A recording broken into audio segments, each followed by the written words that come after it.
Prologue. As the signal sounded, the still air vibrated as if an explosion hit the air. Sharnid rushed out like the rapids of a river, moving swiftly but cautiously.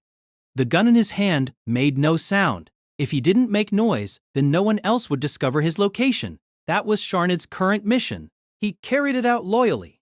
There was meaning in being true to a mission. The members of the other platoon were constantly on the lookout for Sharnid, especially the psychokinesist, who had sent out his flakes to fly back and forth in the field. Sharnid kept moving forward as he evaded detection. The tension inside him felt like something hard in his stomach, bursting to escape.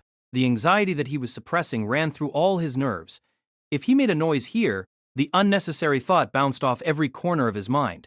Ignoring that thought for the future, he concentrated on the mission and smoothly arrived at his position. He maintained his cover, hiding from the opposing platoon's members and psychokinesist as he quietly increased the flow of his K to strengthen his vision. He could have located his enemies through the psychokinesist on his team, but his own intuition and feelings were the most reliable when accidents occurred. Relying on a psychokinesist meant making time for redundant communication, slowing everything down. Speed was extremely important in a fight between military artists. One must eliminate what could be eliminated. In a split second, Sharnid poured K into his bullet, as if the K had been solidified. Inside the bullet compartments were anesthetic bullets. One of the bullets was covered with K. Once the trigger was pressed, the K covering that red bullet would transform. It had become flame-like, expand, explode into flames, and the K bullet would shoot forth. Sharnid would feel all that in one swift moment.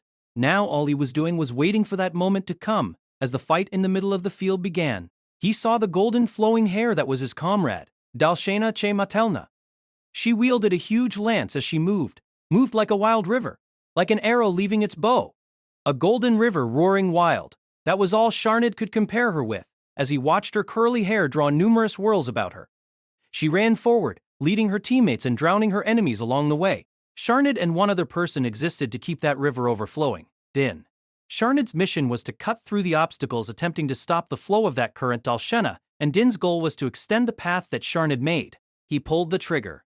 Having confirmed the psychokinesist's information with his own eyes, Sharnid fired the K bullet at the enemies that were suddenly cutting in to attack Dalshena. One of the three enemies fell. Din finished off the other two. He was as close to them as if he were their shadow. After covering for Dalshena, Sharnid stood up to change his position.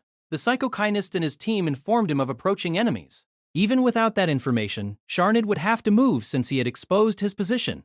This already had reduced his chance of making a hit next. Before he changed position, he glanced at Dalshena, who was dashing forward. She'd enter a fight with the defending members of the enemy team soon. That was when she could demonstrate her true potential. Sharnid must not slack off before she reached her destination. His mission was to lead her to the place where her potential could shine. He must move swiftly. Sharnid watched her back. We must win today. Following her gaze to the enemy's flag, Sharnid quickly moved, propelled by a natural feeling to hurry up. It had been 1 year since then. Chapter 1. Her Idea. There's no way I'll do it. Got that? Naruki pulled him up while Layfon was taking a nap on the library lawn in the morning. Students were in holiday mode while Zuellni mined selenium. The student president said the mining would take 1 week to finish at its earliest. Mechanical students dug up the selenium using heavy machines. Volunteers and students from other areas undertook supporting roles, resulting in a lack of senior year teachers, so the academy had temporarily closed. Layfon had just returned from his shift at the mechanical department and was planning to nap a little on the library lawn before the library opened. Yesterday, Maishin and her friends had suggested a schedule for him during Zuellni's break. He had wanted to return to the dormitory and sleep, then change clothes and come over, but that seemed too troublesome, so he had laid down on the lawn with his backpack as his pillow. When he came to, Naruki already had him in her grip and was pulling him up. Eh? Eh? He looked around, not sure what was happening. Why was Naruki so angry? Meishin and Mifi stood behind her with confused expressions. It seemed even they didn't know the reason behind Naruki's actions. What's wrong? It was Layton, right? What you said to the captain. Huh? This was getting more confusing. I don't know what you said, but I don't agree with it. I'm sorry. I don't understand what you're saying. Wasn't it Layton? She let go of his collar. Just what is it? The usually calm Naruki was worked up about something. The captain. Your captain came to me yesterday night at the office. Ah. So it really was you. No, I didn't say anything. No, Maybe I did say, wait. I said it because the captain wanted my advice. She noticed you before that. Layfon said hastily and prevented Naruki from grabbing his collar again. Why? How should I know? Naruki groaned with an urg. Layfon finally felt fully awake. I have no idea what just happened. Mifi raised her hand. What's going on? I was scouted by Layton's captain. Naruki replied bitterly. The two girls said shocked. This is troublesome. I don't plan to become a platoon member. Naruki said as she read the newspaper in the library's study room. Yeah, I think so too. But Nina probably won't give up. The weakness of the 17th platoon was glaringly obvious. It only had just enough members to become a platoon. The maximum number of fighting members was 7, the minimum 4. They could manage if the team was on the offensive in a match. As long as the captain, Nina, remained standing, then the team wouldn't have lost. Layfon and Sharnid just needed to do better when the enemies were focusing on Nina. But when the team was on the defensive, the difference in numbers became critical. One person would have to stay back to guard the flag, leaving only 3 people to move freely. It'd be good for the team if their number increased by even just 1 person. However, students who were good enough to become platoon members had already been netted by other platoons. Even if there were some left, no senior students were willing to join a team made up of juniors. Hence, Nina had changed her targets to Year 1 and 2 students. And Naruki was chosen. I'm already with the city police. I'm sorry, Layton, but I don't have time to serve in a platoon too. Yeah, I know. There must be a way to resolve this. But things weren't that simple. Either way, Nina was the type to put her thoughts in action. Her enthusiasm was amazing. It seemed impossible to stop her once she'd made a decision. What's so bad about it? Join? Mifi said, already tired of this topic. Don't say that as if this has nothing to do with you. Why? Layton's joined a platoon and he works at the mechanical department. Isn't that captain also working like Layton? I don't think you can't do it. It would be okay if this were just about whether I could do it or not, but I don't want to do things half-heartedly. I'm not as competent as Layton, and I don't have that kind of strength. Layfon smiled bitterly at that comparison. Though he didn't think he was that competent, he couldn't deny his true strength. Possessing excelling skills in military arts, he was given the title Heaven's Blade Successor back at Grendon. Now that he had given up on military arts in Zuellni, yet still entered the military arts course, he could only respond to Naruki's comparison with a never mind. No matter what, Layton, please convey my intentions to your captain. I'll try, he said, suppressing his thoughts. In the end, this conversation distracted him from concentrating on the next period. After eating Maishan's lunch, they chatted about trivial matters. The 4 of them parted ways when it was time to leave. Layfon said bye to the 3 girls and headed for the training complex. The temperature wasn't as cold at night anymore. During the day, Layfon would sweat a bit in his uniform. It seemed the city had entered someplace hot. Zuellni had stopped for the selenium mine. The temperature might get even higher when the city resumed its journey. Layfon lifted his head to look at the sun, then entered the training complex. The complex was originally very spacious. It was now divided into numerous rooms. These rooms were built with soundproof materials that nevertheless shook with the impact of training. Layfon entered the training room for the 17th platoon. The other training rooms were noisy as if a war were going on. But in here, it was very quiet, very peaceful. Morning. It was natural for Nina to get here even earlier than Layfon. She was hitting numerous hard spears off the wall with her iron whips. Morning! Nina replied as she hit back all the balls that rebounded from the wall. I saw Naruki. She replied, distracted. A ball crashed on the wall behind her.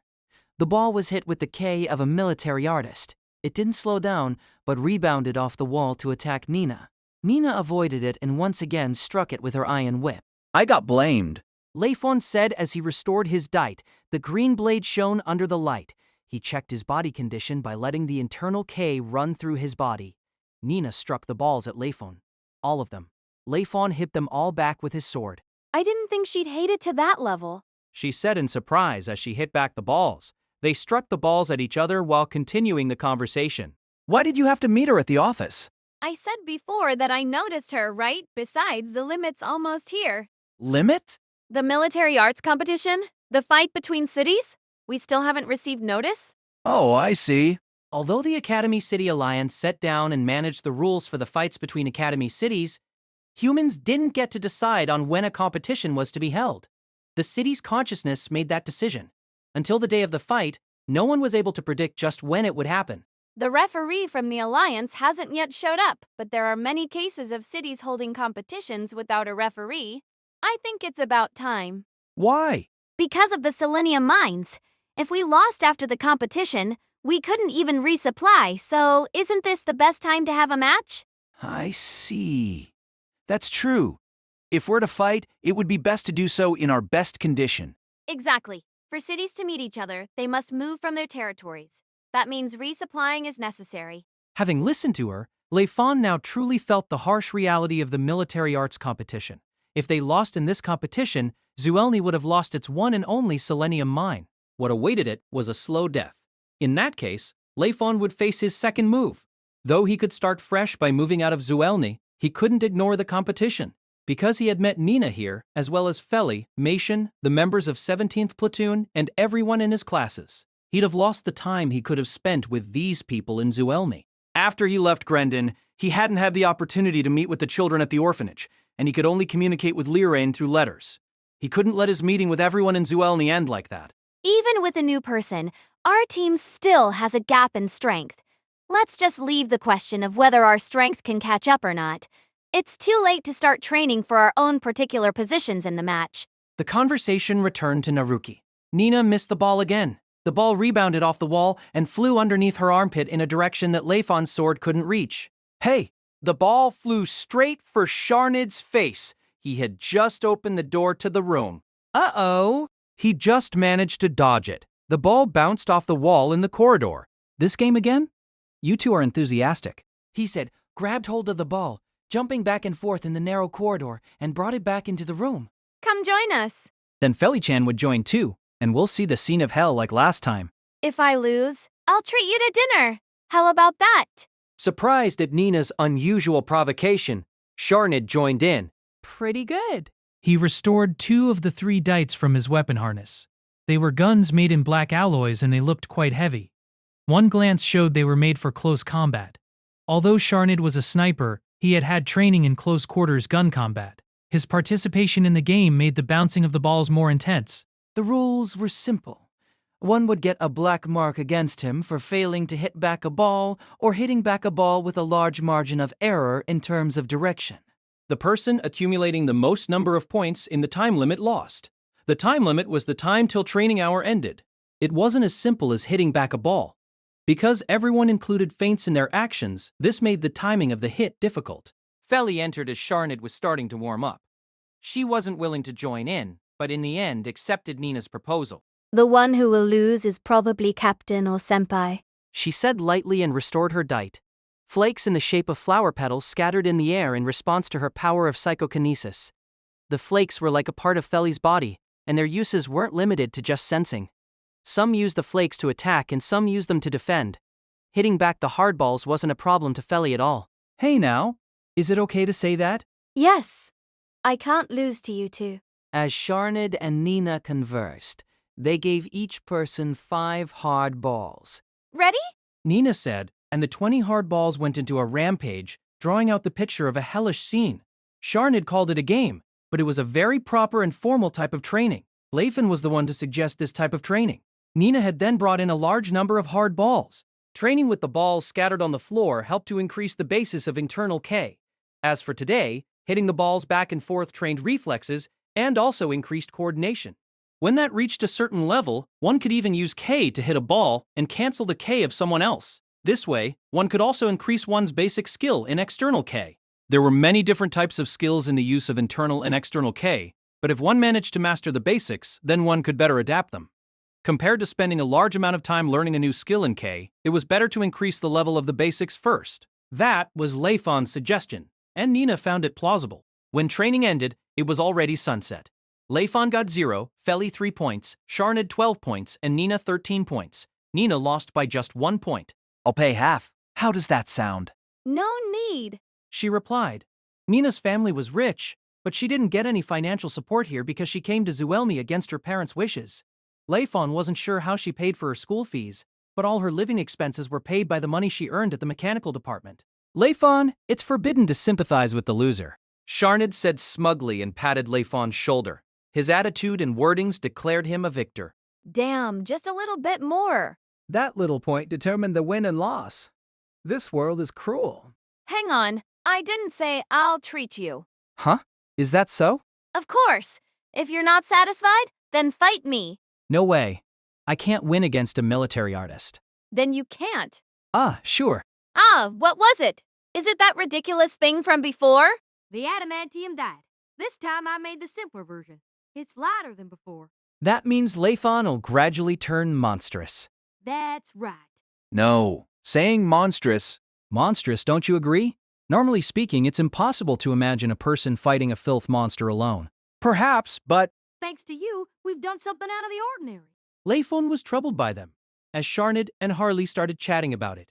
But we won't make that reckless move a second time. Nina said firmly to him. Everyone had placed their orders. The dishes were spread out before them.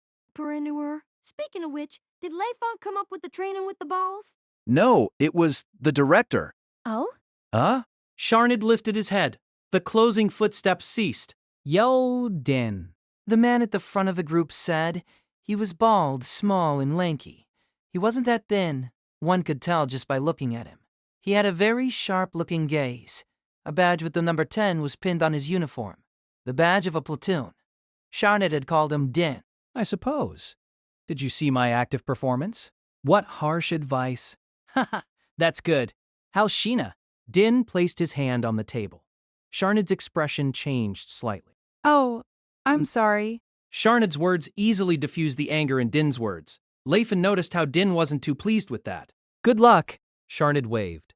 Din and his teammates left quickly. The back of Din's bald head had turned red from anger. He's still the same octopus as always. Sharnid said to Din's back. At Sharnid's words, Harley couldn't help but spill the drink in his mouth. Sharnid was in Team 10 last year. Feli told Layfon on the way back to the dormitories. Their dormitories lay in the same direction, so unless something special came up, the two of them usually went back together. Sharnid and Din, and the vice captain, Dalshina. They were all in first year. When they worked together, their team had the number 1 assault power. The 10th platoon exceeded the 1st platoon in its excellence. But Senpai left the team. Layfon didn't have to hear the answer from Feli. If Sharnid hadn't left the 10th platoon, then his existence in the 17th platoon would not be possible. Yeah, he left in the middle of a platoon match. Why? I'm not sure, but the performance record of Team 10 has gone downhill from then. Even now, it only ranks somewhere in the middle. This was neither the problem of the 3 team members being unable to join hands, nor that of the team losing 1 member. This was the collapse of a team combination, a fatal strike at the trust between team members. That was the main reason that caused the slip in the performance record of the 10th platoon. In the end, the relationship between Sharnid and Din was like fire and water. I'm certain something's happened between the 3 of them. I don't know what, but if it's better not to know about it, then I'd rather remain in the dark. True? Layfon agreed. They didn't know what had happened, but Layfon felt that Sharnid would tell them if the time to tell came. Although Sharnid was always flippant with an attitude of ignorance, he was able to make wise judgments in critical moments. It wasn't something that words could convey. Layfon knew just by looking at Sharnid's performance in the platoon match. Senpai cut off his presence through his K, moved to the position where he was needed, and fired the fatal shot at the right timing. A person's true self was revealed while he fought. The perfect sniper was Sharnid's true face. That was a part of him that no one was able to feel in his usual daily life. Really? It seemed Feli didn't agree with Layfon's opinion. He's got the skill, but his personality is beyond help. Not at all. I can rest assured with Senpai here. As I said before. Feli's psychokinesis feels different. Layfon made a hasty change in his address of Feli when she glared at him. What type of feeling is it? As if my senses have been opened. Of course, I'm a psychokinist. The mission of a psychokinestis was to gather information in the match and convey that information to their teammates. Another duty was to facilitate communication between team members. A psychokinist is their teammates' eyes and ears, but I didn't mean that. What's wrong? No, nothing. Feli seemed to have changed recently. She still hadn't been participating in training enthusiastically, but the atmosphere she exuded that caused people to dislike her wasn't as strong as before. If it had been the Feli before, she wouldn't have said a word about the bet in the training room. As a psychokinesist, she'd never have spoken confidently about her own ability before Nina and Sharnid. However, she still hated her own ability, and that was the present Feli. Even so, Feli had changed. Why? Feli had shown her weaker side a few days ago in the destroyed city. She was unable to give up being a psychokinesist, unable to calm down without using her abilities. This implied that she had no way of discontinuing being a psychokinesist. She looked depressed because of it. Layfon didn't know how to help Feli either. He also was experiencing the same problem as her. He couldn't give up his identity as a military artist, not because of Carrion's discovery of his past, but because he couldn't calm himself down when he didn't use K. He didn't know what to do about it. Since he also faced the same problem, he could only accompany Feli and chat with her. What is it? Feli glared at him, dissatisfied with his silence. No. Really, nothing. Layfon decided to end the day like that since he didn't have work tonight. He planned to lock the door of his room and nap a while in the bath, but the security guard came over while he was locking the door, telling him there was a phone call for him. He had no choice but to leave his dormitory once more. The call was from Formed Garin, the head of city police Naruki's boss. Formed said in greeting, wearing a pretty sly expression. The location was the outskirts of Zuellni. The city police were all wearing heavy armor. They had fenced off the shops. Formed was holding something that looked like an explosive-type weapon. The other military artists were all waiting for something with tense expressions. What's it today? Layfon said. The tension around Formed was extremely high. This felt unusual. Fake students? There are such people. Layfon's eyes widened, hearing this for the first time. Huh. Layfon didn't know about it at all. Can't. Then for what? I see. The drug used to accelerate the production of K? The discovery that the product of fermenting a certain genetically modified fruit could cause an unusual reaction to a K vein was made before Layfon's birth. It was once commonplace among many cities because its use could increase the power of K in military artists and psychokinesticists exponentially. Yes, this wine had its side effects. The unusual flow of K vein was abnormal. It increased chances of developing malignant tumors by 80%, causing numerous military artists and psychokinists to become useless. As such, each city had set down laws banning the production and importation of the wine according to its judgment. This wasn't a result of a meeting between cities, but it came about because of fear. Even so, not all cities had set down such measures, hence the method of production wasn't lost. There were military artists who didn't have the confidence to face their current level of strength. There were those people who wished for such a drug, not willing to face failure in battle. There were also people who sold such illegal drugs at a high price. They want to import it into the Academy City and store it up? Formed said with a cold smile. A joke that wasn't funny at all. Layfon confirmed the shop again. The message on the sign showed the shop sold water guns, a fairly popular sport in many cities. Are they hiding in there? There are. Layfon's hand naturally reached out to his weapon harness. He wasn't surprised at Form's information. Yeah, and they're provoking me. Those people weren't even hiding their presence. The Kai they were releasing covered the entire shop. The Kai opposite the open door swept through Layfon in intense waves.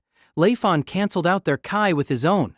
Even though Formed and his team couldn't see the K with their eyes, they could still feel it in the atmosphere. Seeing how relieved Formed was, Layfon once more focused his attention on the shop.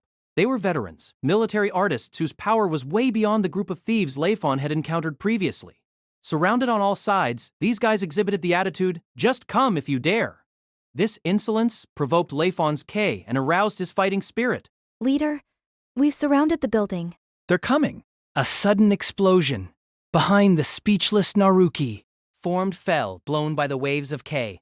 The door was blown off its hinges to fly towards them. Naruki moved swiftly to defend Formed, whereas Layfon... Don't get carried away. He restored the dite he had pulled out of his weapon harness. The sword cut through the door in the middle. On the other side was...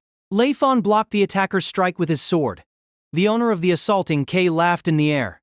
A one-sided sword? Katana.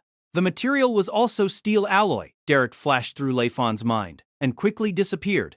The face beneath the attacker's nose was covered by a mask. Red hair bounced in the air as if it was firing up the darkness of the night. Male, a young man, he looked to be about the same age as Layfon. Came Form's shout from behind. Layfon chased after the young man. The attacker sped on the roads and jumped from rooftop to rooftop without any unnecessary movements. He was extremely fast. If Layfon kept on chasing, this might take quite a while. He gathered the K at the soles of his feet. Internal K variation. Whirl K. The next moment, he was right behind his target, swinging down with his sword. He aimed for the shoulder of the weapon arm. He'd smash the bone so the guy couldn't use his weapon anymore and surrender. That was his intention, at least. Whoa! His target had dodged the attack. The young man stood at someplace higher than Layfon's current location. He seemed to have timed Layfon's attack. Damn! If this guy escaped, but the price of using Whirl K had left Layfon with the only choice of moving in a straight line now. This guy would have escaped while Layfon tried to stop his headlong rush. That was pretty dangerous. A feeling of something expanding came from above Layfon's head. Layfon turned in midair to face his attacker. The young man readied his pose, also in midair, his body surrounded by K. As his foot landed on the wall of a building, he suddenly disappeared. At the same time, Layfon was attacked on all sides. Internal type K variation, fleeting shadows. What? Shocked, he swung at his right. The crisp sound of metal clashing against metal rang out, and the heavy impact ran up Layfon's arm. As Layfon hadn't yet stopped his headlong rush, the impact of that strike sent him flying backward. As expected, you can read my moves. The eyes of the young man sparkled with joy. Layfon blocked the consecutive attacks with his sword. The young man was attempting to stop him from breaking his headlong rush. As Layfon moved, his weapon clashed numerous times with the young man's. Each strike from his attacker was heavier than the previous strike. As they exchanged blows, Layfon was prevented from changing his direction. Ha! The young man's strike went from low to high, and Layfon reacted by leaping up. As his flying momentum reached its peak, he finally managed to slow himself down. He confirmed his location in the air. He was still in the outskirts of the city, moving along Zuellni's outer area. This was the practicum area of the construction course. Nobody was around at night. One could say it didn't matter if you destroyed the buildings here. Good. He increased the density of K running through his body and swung downward at the young man following him from below. External K, Whirl K. K, in the form of a twisting whirl embedded with K bullets, spun towards the young man. The young man raised his katana in the direction of the airflow and struck down every single K bullet. In the sound of successive explosions, Layfon charged his opponent. Too naive. The young man received Layfon's strike. The two types of K joined together, then rebounded off each other in all directions. Sparks flew off the dits and lit up the young man's face. The left side of his face that wasn't masked was carved with a tattoo. Wolfstein is only at such a level? Words that were like the rumbling of thunder to Layfon. At the same time, Layfon felt something wrong with his sword. Ha! Internal type K, fleeting shadow. As the young man leaped up for high-speed movement, he scattered the K gathered at that one single point against Layfon's K. Layfon confirmed the sword in his own right hand. The flow of K had turned clumsy. He watched more closely and saw a number of small dents in the blade. External type K rot. His sword had been damaged. When he realized something was wrong with his weapon, he had released his K to resist his opponent's move, but it was already too late. At this rate, already, he couldn't fully release the strength of his K at this rate. Is this your full power? That can't be. This was already in the past, but the strength of a Heaven's Blade successor can't be this hopeless. This guy wasn't lost in the trap. Are you a military artist from Grendon? He watched his opponent. The young man took down his mask. I'm Haya Salinvan Laya. A tattoo covered his entire left face. The same tattoo also covered his left arm. The Salim Van Guidance Mercenary Gang. Because of the tattoo, his face looked even more vicious than it was. Yes, I'm the leader of the third generation. A provoking smile showed on the right side of his face. Salin Van Guidance Mercenary Gang. It was a mercenary organization made up of military artists born in Grendon. They rode their own roaming bus, moving between cities, and were hired to fight filth monsters or participate in intercity wars. Sometimes, they would train a city's military artists. On the contrary, Heaven's Blade successors only existed in a certain city. Their power wasn't allowed to be leaked to the outside world. Hence, the most famous group of people outside Grendon was the Salin Van Guidance Mercenary Gang. I never expected you to be involved in the illegal drug trade. That doesn't matter, Tilda. I only used them to get in here. I've no intention of helping them. Then why? Layfon said as he increased the density of his K, readying for the next attack. You shouldn't have to ask that question. Only one reason explains my actions, besides business purposes, the Heikizoku. Heikizoku? Layfon frowned.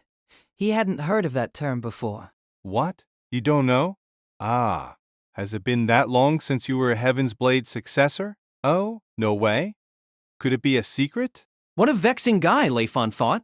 Having flowed for so long, the density of Haya's K showed no signs of decline. Speaking of which, the problem was Layfon's sword. His flow of K was pretty rough. Who knew whether the sword could block the next attack? Never mind. Whatever. Either way, I'm only interested in you and your skills. Your master is my master's. The second-generation leader, brother? Then you and I are like brothers in terms of receiving the same skills from the same tribe. That is my first time hearing it. Yes, Layfon's first. But in that case, he now understood why Haya could execute the move Fleeting Shadow and also use a katana, so we use a katana. The skill of Layfon's adopted father was different from others. It emphasized more on the way one cut and sliced. Because of that, a katana was chosen as the weapon, and the material was of steel alloy. The blade needed more delicate adjustments compared to weapons used for chopping. The material for the dite reflected the skill of its maker. I'm interested in why you aren't using a katana, but never mind. In one swift moment, Haya resumed his attack. Layfon leapt up to avoid it. Since you aren't using your full strength, I don't plan to fight you seriously. Haya's attacks intensified. That's not too seriously. Layfon concentrated on avoiding Haya's attacks, as he didn't want to receive them on his sword. He was impressed by Haya's movements. He had fought numerous military artists before becoming a Heaven's Blade successor, and none of them had Haya's strength. Who would have thought that such a guy existed outside Grendon? But digging into the core, Haya was also from Grendon. Even so, that did not make him less impressive. Layfon was acknowledged by everyone as a genius, but he didn't think he was the strongest in the world. There were people within Heaven's Blade successors who had more experience than Layfon, who were harder to beat. Layfon didn't think he could win against Queen Alshira. Hey, what is it? Show me some spirit. But Layfon still felt that he belonged to a special group. In Grendon, a huge distance existed between Heaven's Blade successors and other military artists. Could it be that Heaven's Blade successors are only of this level? Haya said, gradually speeding up his movements. Layfon swung down his sword at him. Both blades filled with K. The green sword clashed against the steel katana. The air around them shook. Metal moaning ran in that air. The green sword cracked and broke apart. Opposite the debris, giving off a green light, Haya smiled happily. But Layfon hadn't finished. Ha! External type K. Roar K. A threatening skill. The air shook along the wake of the huge noise, and the scattered debris flew at Haya. Whoa! Haya bent backward to evade the debris. Seizing this opening, Layfon gathered his K in his limbs. He kicked at Haya's chest and pounded into his opponent's stomach with his fist. Haya managed to block that with his arm. Layfon's K sent him flying away to crash into a building still in its construction stage. Layfon's varied his K. External type K, 9 bullets. Layfon shot out the K bullets formed in between his fingers. K as tiny as needles chased after Haya to pierce through the building, causing huge explosions. Did I get him? No. He sensed 2 more presences within the dancing dust. It seemed Haya's companions had arrived. Are they coming? Layfon readied his fighting stance, but the presences were disappearing fast. Should I chase after them? Still, Layfon was at a disadvantage for having lost his dite. He decided to give up chasing them as their presence retreated into the far distance. Just what are they planning? Haikizoku. The term brought forth a feeling of dislike in Layfon. Chapter 2. Different Nights. Ah, Having spaced out for a while on the sofa, Liren looked out the window. it's already night. She hadn't realized that at all. The sun had sunk down completely. Darkness swallowed the buildings. Light gradually lit up the street lamps in their surrounding buildings. Liren felt strange looking down at the city from such a high place. So slow. Liren's adopted father said beside her. He didn't look like he once had broken numerous bones and was admitted into the hospital. Now, he rested with his usual stiff and expressionless face, eyes closed. Grendon possessed excellent medical skills, but Derek's atypical rate of recovery granted to a military artist contributed greatly to his speedy rehabilitation. Is the injury really okay? Yes. Even so, Liren was still worried. At the time during Gahard's attacks, she thought her adopted father had died. The wounds he had sustained would have brought him death, if not for the Heaven's Blade successor Savaris' timely arrival. Although Derek had received the newest medical treatment available, Liren still felt doubtful about his speedy recovery. I'm all healed, thanks to the royal family. Her adopted father, Derek said, opening his eyes. The fact that Derek could receive the newest and most expensive treatment was all thanks to the royal family. Gahard was possessed by a special filth monster, so Derek's injuries were treated as war-related injuries. However, both Liren and Derek thought it wasn't just as simple as that. The insurance for war injuries wouldn't be enough to cover the treatment fees. A special organization other than the royal family had paid for the extra. And also, Liren once again confirmed her location. She was in a high-class room covered by a carpet with exquisite patterns. The sofa she was sitting on, whether it was the seat itself or the back, was made splendidly. It was a costly piece of furniture.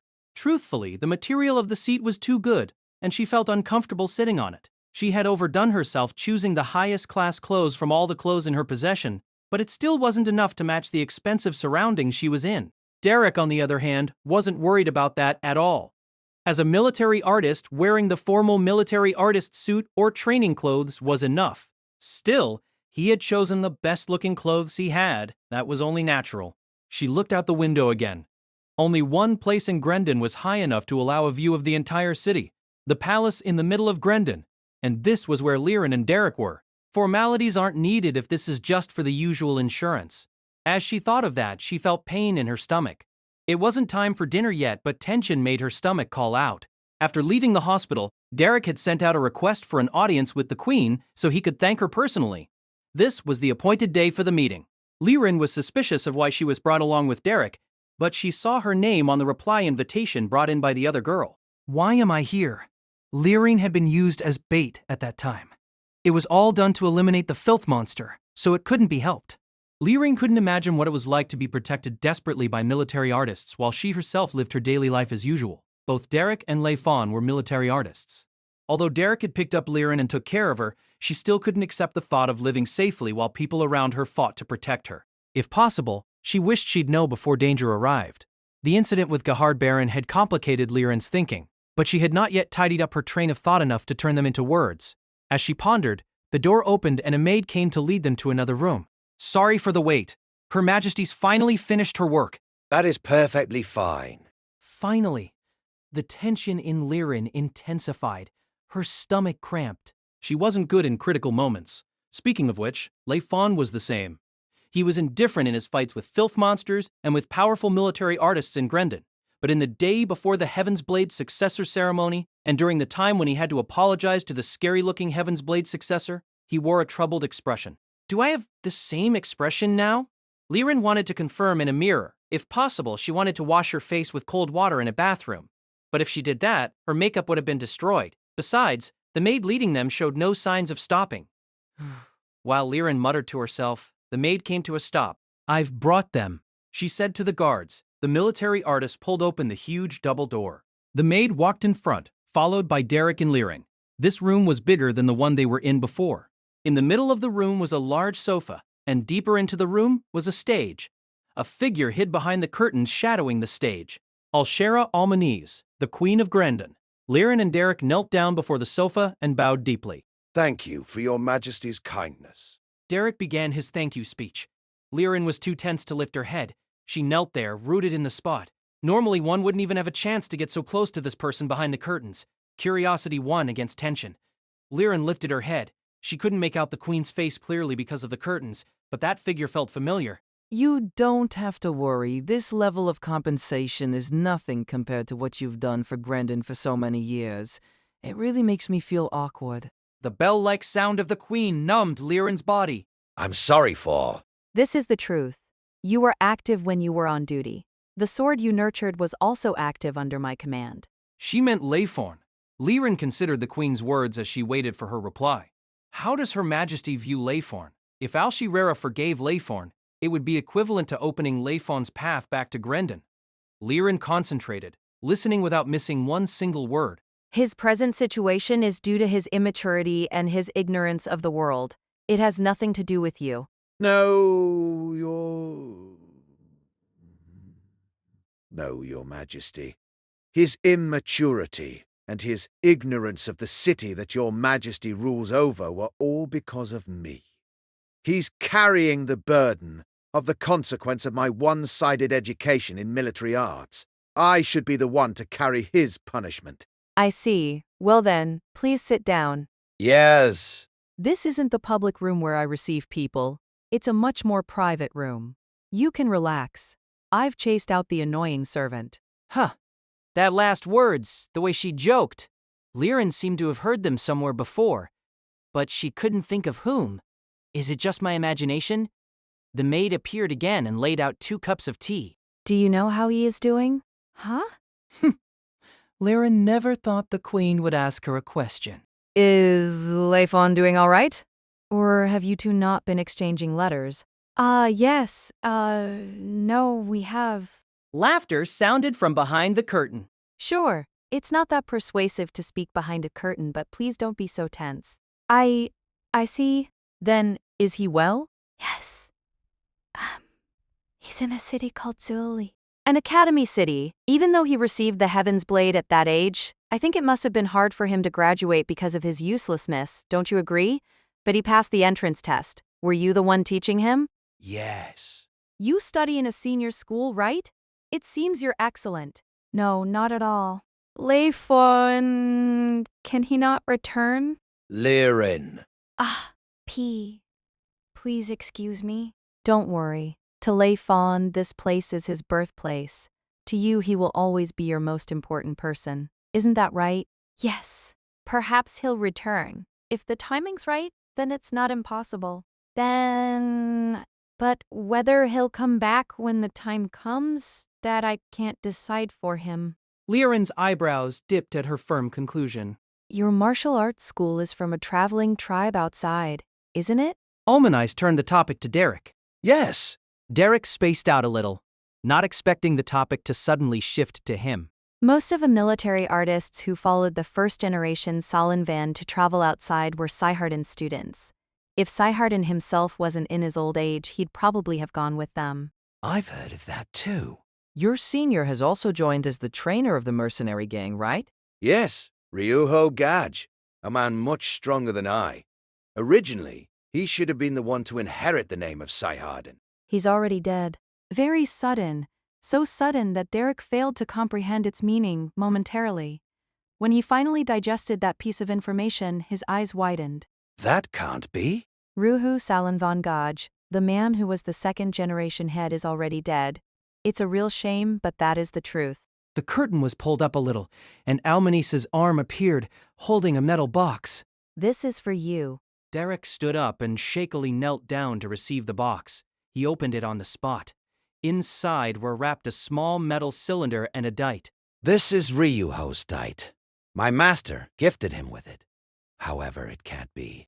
It appeared the field medics were unable to completely remove the pollutants in his body after his fight with several filth monsters. Inside the cylinder was Ryuhu's hair. When a person who died outside the city could not be buried, his hair was taken back to the city. Ryuhu, did he have any children? Derek looked at Al-Sharira, his face stiff and his shoulders trembling. The third-generation head is Ryuhu's apprentice, just 18 years of age. He's good material. I see. He closed his eyes, looking as if he hadn't been shaken by the news just then. Can I take care of Ryuho's funeral? Yes. The Salanvan mercenary gang has spread the glory of Grendon to the outside world. Their work is considerable. Besides, the martial arts of their leader is precious to Grendon. We definitely can't lose it. Derek Seiharden, don't worry about the dojo and any other trivial matters. All you need is to focus on teaching your students. I understand. Liren Marvis. Yes. The tribe of Seiharden has a tendency to extend its branches to the outside. This isn't done through blood relations, but through passing down the spirit of the martial arts. That is what is inside Layfon. Even when he had the Heaven's Blade, he refused to use the katana. I hope you can be suitably prepared about that. Liren didn't respond. The meeting finished like that. Derek left the room with the box containing Ryuhu's hair. Liren followed behind him. In the split second when the door was in the midst of closing behind her, she said lightly but firmly, No. To Liren, the present was exhausting. She was like a spoiled kid. A kid who cried and shouted because she didn't like the present situation. If she was a little child, she'd be allowed to do so. But Liren wasn't of that age anymore. 15, and she would be 16 this year. She'd have reached the age that allowed her to work. She was about to reach the age in which she had to personally do something to change the situations that she didn't like. But what could she do? She thought of this as she walked alone in Grendon under the dark sky. She had parted with Derek and was on the way back to the dormitory. Leaving the boisterous street, she turned into a quieter street of the residential area. Under the light of the street lamp, irresistible loneliness enveloped Liren. No, this wasn't loneliness. She reached an intersection. On her left, the path led to the school, and her right led back to the dormitory. Where would she end up if she kept going straight? The days of walking to the left or to the right were normal to the 16-year-old Liren. To keep walking straight. If she kept walking, was there one? Was there a road that would bring her to Layfon? Impossible. Rationalism told her so. Before her was only the mansion of some unknown person. Lying ahead of her was also a medium-sized street with not too busy shops that managed to stay afloat. There were clothes and accessory shops and also cafes and bakeries. If she kept on walking, it'd only be normal. The normal days of Liren Marfus without Layfon. This wasn't loneliness. She was lost. Ah. Someone had patted her shoulder. She turned around and saw Sonola. Senpai? What is it? Spacing out here? No. She lifted her head, failing to prevent the words from tumbling out. Nothing. She planned to return to the dormitory. In order to not cause Sonola any worries, she pretended nothing was wrong and planned to leave like that. But her feet refused to move. And Wah. Suddenly, Sonola put her hand on Liren's head and caressed her hair. what are you doing? I'm hungry. Let's go eat something. Huh? Why? Before she could say more, Liren's hand was taken up and she was pulled in another direction. The place she was taken to had little to do with filling one's stomach, a bar. Senpai, I'm not of age yet. That's fine. They've got juice and the food's not bad. From somewhere unknown shone dim green light that failed to illuminate the faces of customers in the bar. Only through the normal light of the bar where the drinks were kept could Liren see clearly the figure of the bar owner. But it's all right. It's all right. Hey, owner, get me something to eat. This is a bar. Right. We don't have that kind of thing. Jeez. The owner sighed, holding a wine glass. Huh? He really likes wine, so he left. I'm sorry. What's so bad about that? It's most important to live a life you like. During their conversation, the owner had finished cooking chicken fried rice. That's too usual. You could have wrapped it in egg. Shut up, you spoiled lady. Drink up. He placed 2 glasses in front them. I know. This is just a cocktail. Sitting before Liren was a glass of green liquid. For some reason, I don't think this is healthy. If she said that, the owner would get angry. But the green drink suited the atmosphere of the bar. Under the bright light, the ice inside the glass shone like gems. Her stomach was calling. Please don't laugh. Never mind. Let's eat. Under Sonola's laughter and the owner's persuasion, Liren took a spoon, her face red, and she started eating the chicken fried rice along with the cocktail. This was a world of green diamonds. Unable to see the customers' faces clearly, Liren felt as if she was underwater. She viewed everything with silence. That was the world it was like. Underneath the clear light, the owner gazed around. Or it could be that the customers were looking at the owner. What an unbelievable world. This was the feeling she got, as if she were walking in a tunnel underneath an artificial lake. Ah, how unrealistic. As if her words leaped into the water, a sound of water floated to her ears. I feel so at peace. The anxiety within her melted in the water. Having finished the rice, she drained the remainder of the cocktail. The ice in the glass had already melted. The owner offered her another glass, but she refused.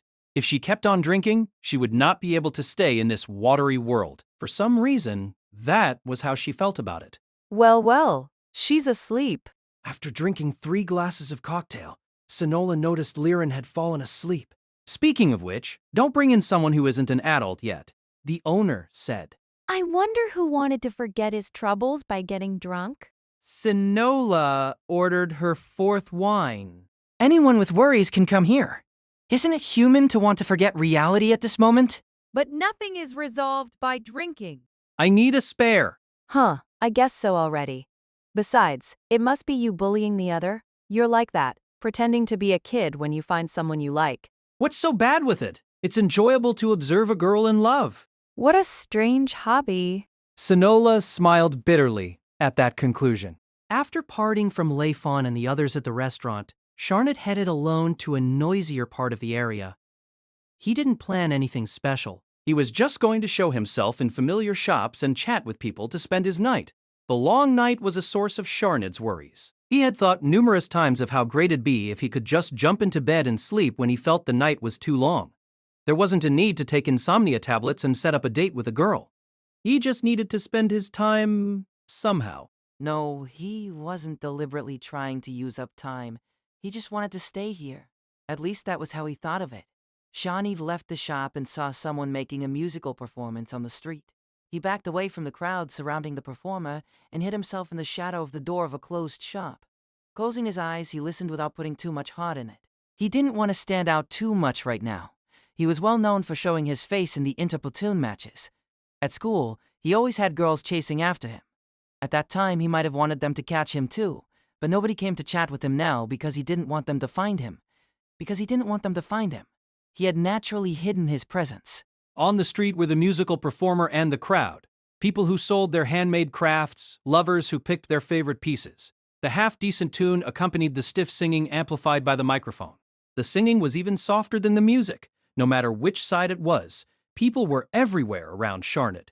Standing in the midst of all that, Sharned had closed his eyes as he felt the passing of time. He listened carefully and waited quietly for the moment to come. Today, that moment came particularly earlier than usual. At that sound pouring through his ears, Sharned opened his eyes. Light leaped into darkness. The light around the shop stabbed his eyes.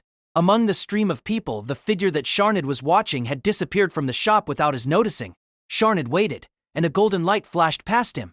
Long and curly hair, as if ready to attack at any minute, shook according to her gait. Her chin was like a polished dagger. Lips clamped, she only gazed ahead of her. Always ahead. She walked past Sharned. Their gazes didn't overlap. Would she have stopped if he had called out? Perhaps. Sheena had kept on walking ahead. Just what was she doing? Sure, there had to be an answer to this, but he was anxious to find out the answer. Feeling like laughing at his indecisiveness, Sharned left the shadow of the door to follow her. She exited the busy street without hesitation. Her pace didn't slow. It seemed she had already made up her mind to leave this place. Looking at her fearless back, a question floated up in Sharned's mind unbidden. Could she be... Tension surfaced in him?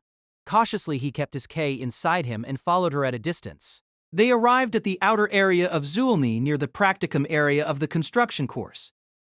He remembered there were some shops around here when he first enrolled in the academy city. Few people would come to this place, but it was well known because of its suitability as a hide-and-seek location. However, when Sharned had taken notice of this place, the shops were already closing down. In the end, its one-year level of popularity was sustained by what was in vogue in the academy city. An explosion pulled him out of his memory. She stopped in her tracks and got ready to fight. The sound of the explosion was from a far distance. Sharned hid himself in the shadow of a building, keeping his K at the ready. A horrifying presence flashed above his head. Layfon, is it? That presence felt familiar. In one split second, Sharned saw Layfon pursuing someone unfamiliar to him. The two figures left his view of vision quickly. It seemed Sheena wasn't worried about Layfon and the guy he was chasing. She kept moving towards the direction of the sound.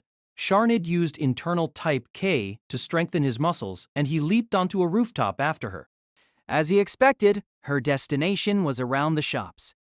The water guns put on display were blown away as military artists of the city police rushed in. Sharned strengthened his vision and confirmed the situation through the dim moonlight.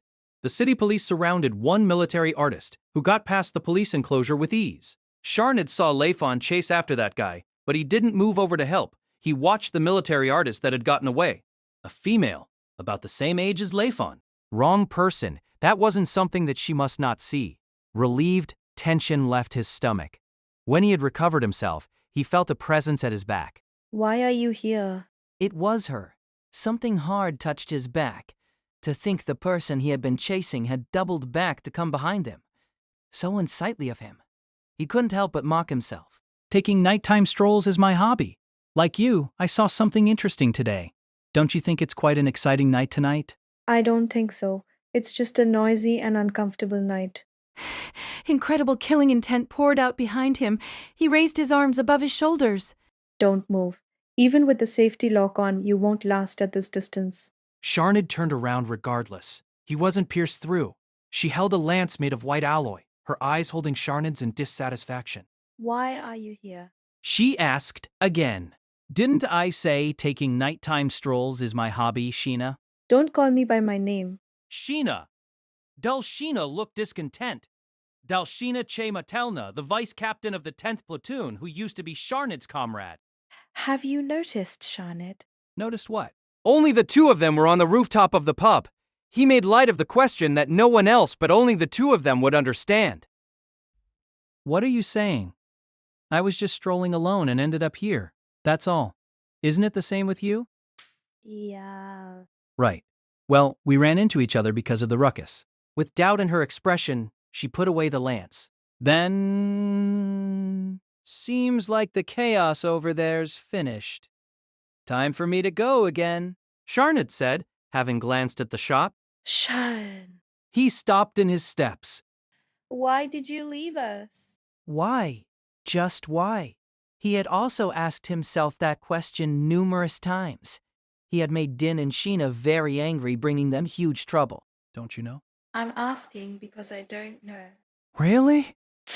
Looking at her trying to suppress her anger, he couldn't help but laugh. Why, didn't we swear? We decided to guard Zuellni together. Have you forgotten? She reproved him. I didn't. Then, I am keeping the oath in my own way. is the 17th platoon the answer? Probably. Do you think you can better keep that oath by staying with the 17th platoon than with us? I'm not sure about that, but... But... Sheena, sometimes when you want everything, you lose everything. If you keep speaking like that, you'll end up like me. What are you saying? Sharnid didn't reply. He headed in the direction back to his dormitory. Sheena didn't chase after him. Was she thinking of the meaning behind Sharnid's words, or had she already tossed it away and continued on her path?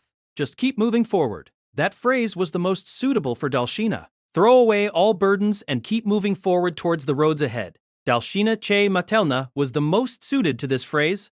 Ah, geez. He was so laughable to hope for her to look back at him. He didn't have the confidence to sleep well tonight. The rumble of an explosion woke Nina from her sleep. What's happening? While strengthening her ears to listen to any sounds, she dressed herself in the sports uniform with lightning speed. She grabbed the weapon harness sitting by her bedside and left her room. Outside the dormitory, waves of K assaulted her. It should be from that direction. She started running. The K from a certain direction felt similar. Layfon? Is he fighting? As she ran, she pulled out the deets and restored them. She had no idea what was happening right now. Why was there a fight around here? All she understood was that Layfon was fighting. This was enough of a reason to propel Nina forward. However, this level of K, thanks to Layfon's training, Nina managed to feel it. The K she felt just then was more intense than the K that Layfon used in the interplatoon matches. His opponent's K was the same, a type of K that was stronger than any platoon members. No, even stronger than that. The fact that Layfon was fighting alone with that type of an opponent worried her. Why can't that guy? The rest of the words never got out of her mouth. The sudden presence stopped Nina in her tracks. She leaped to her left. The path she was on just a moment ago exploded. External type K. Nina climbed to her feet. She checked her surroundings but didn't find her attacker. She shouted. The sound of something slicing through air answered her. Nina avoided that attack too. As the ground exploded again, Nina saw the gathered K. An arrow that was shot with K? It seemed the weapon was a bow, which meant the enemy wasn't anywhere close. This is bad. She had deduced the enemy's location from the direction the shot came from, but she had yet to see the enemy himself. Speaking of which, Nina's K was not enough to counterattack at this distance. If she ran in to get closer, her enemy would probably retreat to maintain a desired distance. But if Nina was willing to spend some time on this, she could probably find a way to. But if she did that, then Layfon would have to fight alone. She must hurry and get to Layfon's side. In that case, she had decided. A light nod of the head, and she ran for Layfon's direction. The arrow came. Ha! Her iron whip blocked the arrow. An instantaneous explosion sent Nina flying. She rolled back to her feet and immediately ran through the dust cloud. Internal type variation of K, Kongu K. Layfon had taught her this defensive K technique. She hadn't completely mastered it yet, but it was enough to cancel the impact of the K in the arrow. I don't have time to play with you. She roared at her enemy and kept on running. Another arrow shot at her. She flicked it down. Another explosion. Another cancellation, and she continued moving forward, repeating the same process. After the third arrow, the precision of the enemy archer started to decline. One of the arrows hit the ground behind Nina before exploding. The archer needed some time to prepare before shooting more accurately. The arrow that had failed to hit Nina only managed to break the ground's hard surface into tiny pieces. The K of the arrows that were crashing against Nina's back suddenly disappeared. What? She had a bad feeling about this. The archer had stopped shooting. Nina kept on running while increasing her speed. When she reached her destination, everywhere was quiet. The ground of the destination was torn apart, evidence of an intense fight. Sparks scattered across the ground. Layfon's back faced her. He didn't look injured, but he was just standing there.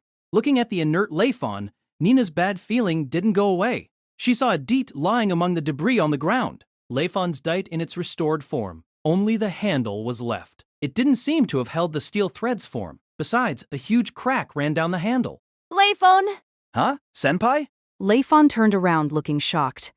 Nina was surprised that he didn't notice her when she was standing so close to him. Why are you here? That should be my line. Just what happened? She asked, trying to make it sound casual. Well, how should I put it? He stammered with a troubled expression. As I thought. He tried to explain, but ended up saying nothing. As she watched him, she also felt something strange about him. Layfon had a strange habit of standing in the disadvantaged side. He was like that when attacked by the larva. He was like that when he fought the matured filth monster alone. He was probably like that too when he was in the ruined city's mechanical department a few days ago. He was always getting injured, choosing to get injured by himself when he fought. That was hard for her to imagine. But have you noticed it? Whether Layfon noticed it or not, Nina could not make a conclusion. Chapter 3. Envisioning and Reality. Early morning the next day, Layfon went to the alchemy building for the new dite that Harley had made for him. That kind of damage is so exaggerated. Harley said with wide eyes at Layfon's dite. He was spreading jam on a piece of bread. Beautifully broken into pieces. Layfon's sword was in its restored form. The level of damage made it unable to turn back into a handheld dite. On Harley's table was the handle of Layfon's dite. The broken parts were like brittle stones, so fragile that a touch of a finger was enough to send the remaining pieces scattering down. It'll be faster if I just make a new one. Okay, thanks. Got it. I should have it done quickly with the data left from last time. I'll take care of the admin procedures too. Sorry about that. No problem. I'm responsible for maintenance in the 17th platoon. Besides, I have some admin registration things to do for the dieties too. Geez, that T-Rex totally useless in this area, so I have to do everything. Harley shrugged and suddenly clapped his hands together. Can we do the adjustments for that now? Can we? Kiriksan's not here. Layfon took the dite and felt its heavy weight in his hand. It seemed to be extremely dense, perhaps 3 times denser than a normal dite. While removing the cartridge slots, we were able to make it much more dense than it previously was. However, the loss of separation means the dite has now lost several of its combinations. Also, that has created a weakness. You can use different types of K, so it might be a bit troublesome. As for the shape, the dite has recorded different appearances. Theoretically, you should be able to change the dite according to different uses. But it might not work as well in reality. Yeah, Layfon spoke the key word and restored the dite. Only one setting was made. We originally wanted to make 2 settings. The advantage of an adamantium dite with its combined alloys as its variety in shapes and quality, but we didn't have time to make that setting when manufacturing the simple version. When the final product came out, it wasn't possible to turn it back. It's all right since I still have the sapphire dite. Give it a try. Under Harley's urging, Layfon allowed his K to pour into the adamantia dite. The dite turned slightly hot in his hand, and its shape changed in a split second. Huh? The new shape made Layfon widen his eyes. It's a katan. Duke Kirik made it that way. Could you change it? Impossible, came an impatient voice from behind Layfon. Layfon had already sensed the newcomer before the voice reached him and before Harley noticed. He turned around. It's because this shape suits you more, The handsome man sitting in the wheelchair said, glaring at Layfon in irritation. Kirik, how rare to see you here so early. I came to see him so that this thing could be used to its fullest potential. He pushed his wheelchair through the mess in the room. According to classification, both a sword and a katana are the same. but a huge difference exists between their usage. A sword is used to slash then cut, and a katana is used to cut then let its enemy fall apart. Both are used to cut, but the movement of the wielder differs. Your movement is first to cut, which causes the object to fall apart. The model before was made like that of a katana, but the blade was still a sword's. This time it's different. We made it so it could cut perfectly. I've included my family's secret data on many famous katana in this detail. Usually, you won't see a second daite with power as high as the first, but this is close enough. It's the best tool to help you become the strongest. Are you still unsatisfied with this? I didn't mean that. Then why? Layfon couldn't answer him. You stand at a level that all military artists want to reach, but you're not willing to use your full strength. Even I get irritated at that. Noise came from Kirik's wheelchair. Layfon looked at him and realized the noise originated from Kirik's tightening grip on the handles of the wheelchair. He noticed something else. Although there wasn't much, K existed in Kirik's body. The flow was clumsy and slow in a muddy color. His flow of K was unusual, but it didn't look fatal. It might have something to do with his legs. Because of his legs, the Ke flow became less smooth. Or perhaps it was the other way around, that the unusual flow of K had disabled his legs. Layfon didn't want to ask about it. Kirik himself probably wouldn't answer anyway, but he could tell that Kirik regretted it a lot. You probably don't have to use your full strength in this place, but why are you like that too when you fight filth monsters? Are you saying they aren't opponents worth your time? Layfon was in a life and death situation when he fought the matured filth monster. He didn't plan to not use everything he had. But why do you refuse to use a katana? Refuse. Yes, you are refusing. You choose to fight with a sword, but your true self has the impression of a katana. Doesn't that mean you're refusing the katana? What else can explain it? Although I'm interested in why you aren't using a katana, Haya, the leader of Salanvan mercenary gang, raised under Layfon's adopted father's brother in the same martial arts school as Layfon, had said that last night. His fighting power matched that of a mercenary leader who had had lots of experience accumulated from countless battles. A katana. He used a katana that was the same as the one Derek Syharden used. His movements were the same, using fleeting shadow to attack with high speed, a move that Derek took pride in. Although Layfon wasn't willing, his memories of Grendon surfaced one by one. His true self fought with a katana. His weapon was originally a katana. He trained with a wooden katana. It was the beginning of Layfon as a military artist. What is it?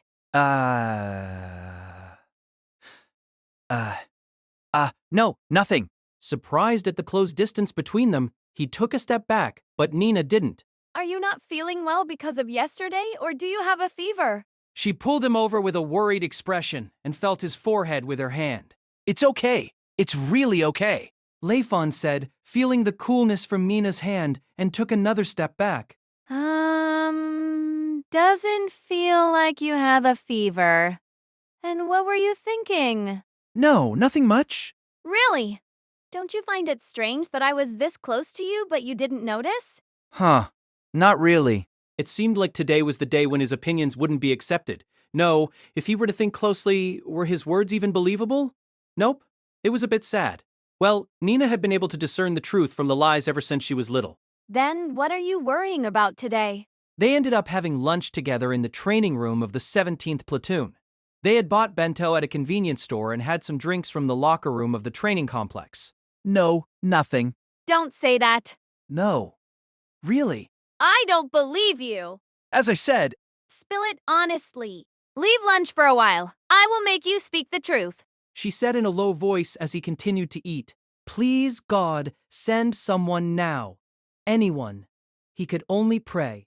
But that anyone could only be Feli, Sharned, or Harley. Feli and Sharned were always late. He couldn't imagine them heading over straight after lunch. Harley was the last one left, but he'd probably be late too as he was making Layfon a new diet. No other way. If that was the way it was, he had no choice but to spill the beans. This time, Nina was very forceful.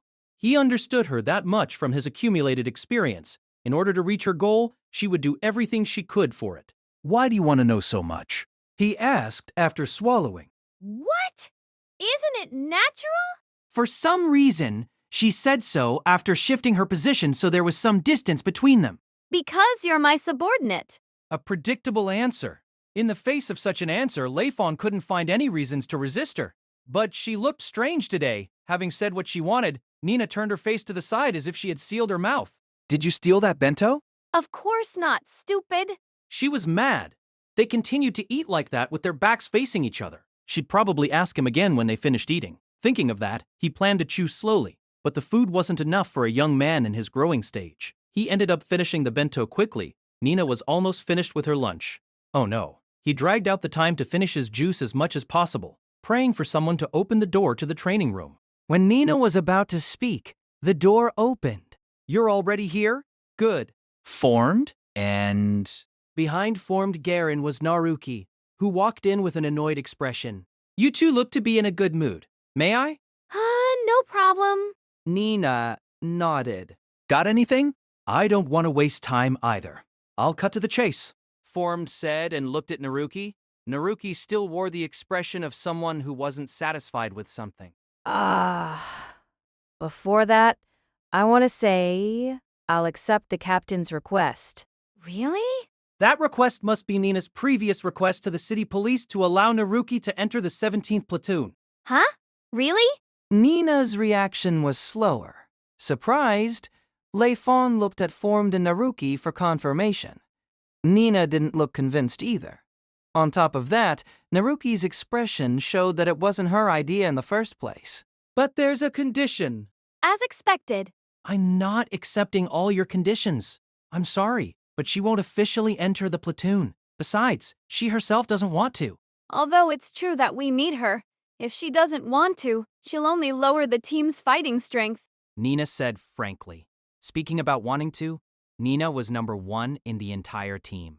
Yeah, I understand. But if you listen to my request, I'm sure she'll feel better about it. Besides, you can dismiss her if she doesn't have what it takes, and we can pretend we haven't had this conversation. Leader! Isn't that natural? Listen, infiltration is part of a police officer's work. If it isn't done properly, it'll be life-threatening. Perhaps this kind of dangerous work won't be needed in an academy city. But if you plan to work in the police force after leaving this city, this is a very good training opportunity. If you're to infiltrate an organization, then you must first know your purpose. Be more spirited. If you can't do this, then you fail. Naruki lowered her head.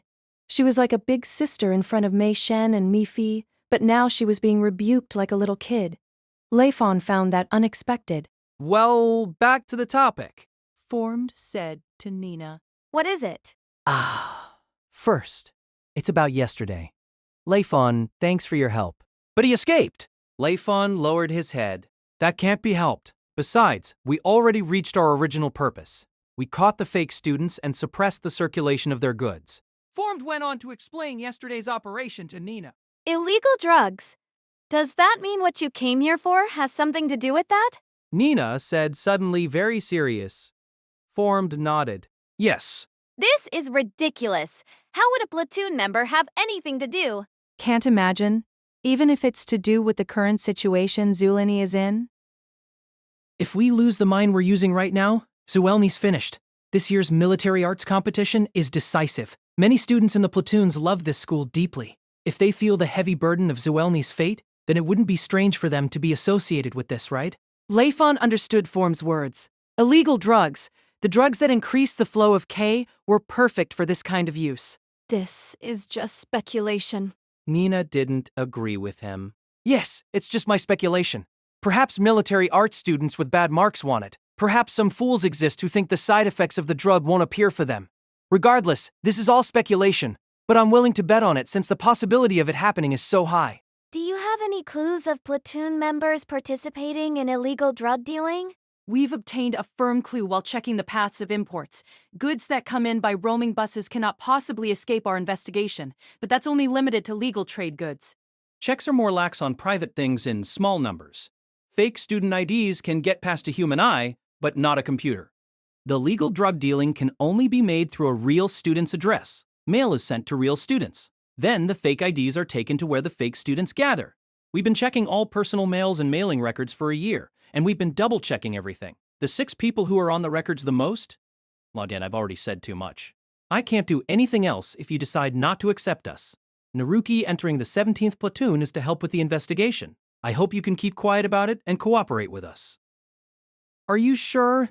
Do you need to consider it? No need. Since you have clues, we'll help out. What would you do if they take illegal drugs because they want to protect this city? If they do it out of protecting the city, what would you do? It's illegal,